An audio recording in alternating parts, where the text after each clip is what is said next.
በመሬት ነው እንጂ በምናምን አይደለም። አበላህ ምናምን አይደለም። የኔ አንተ ነው ሌላ ነገር ግልጽ ነው አይደል?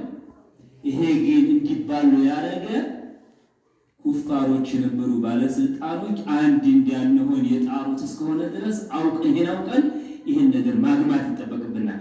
ኢንሻአላህ ልዩ ታደጉ እንደሚገማ እርግጠኛ ነኝ ይገምታል።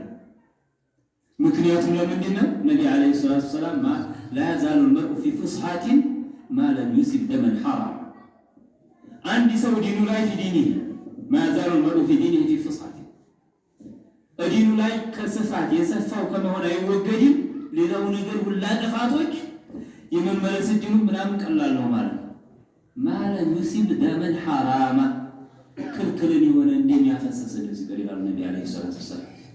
ይሄ የመመለስ እድሉ ጠባብ ነው። ሐላል መስሎት በዛው ነው የሚሄደው ማለት ነው።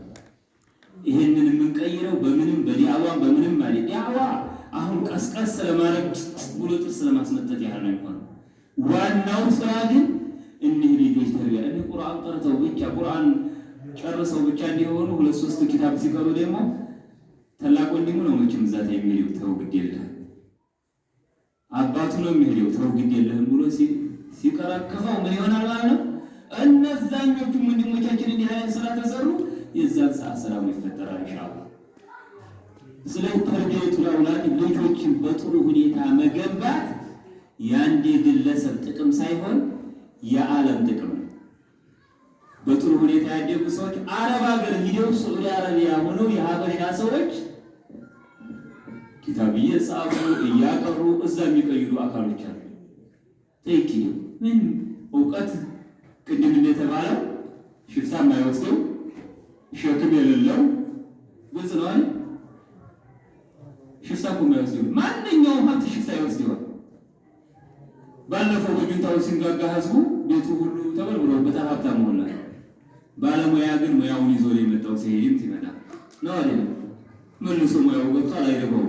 ብር ብቻ ሳይሆን ተቃጥሎም ከሆነ ምን ከሆነ እንደገና አጥባነኝ።